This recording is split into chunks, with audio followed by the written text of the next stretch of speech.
Rikmar kawatag manok, sunoy piso bantam og mungaan.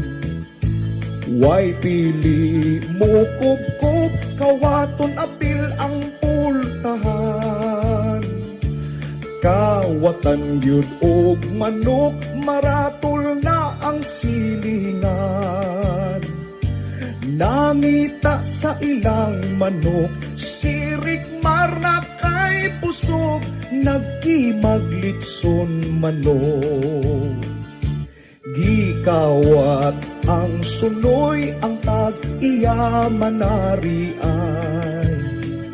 Sunoy nga sige kadaog, hinungdan nga nakabalay.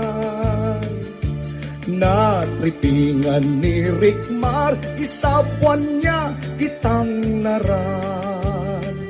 Ang tag-iya kay nangita, si Rikmar sige lagkima, nabilin kay isulra. Nadakpan si Rikmar, gidala sa prisuhan.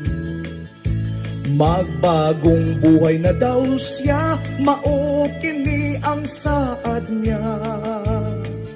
Nakagawas na sa silda, ug ning pauli na siya. Nakadungog og tugtuga og liog sa manok kay giluglog, adobo nga na ay itlog. Di man ako anakol. Gikawat ni Rikmar ang manok sa mamarangay. Niburot iyang tiyan, kumpiyansa sa gikawatan.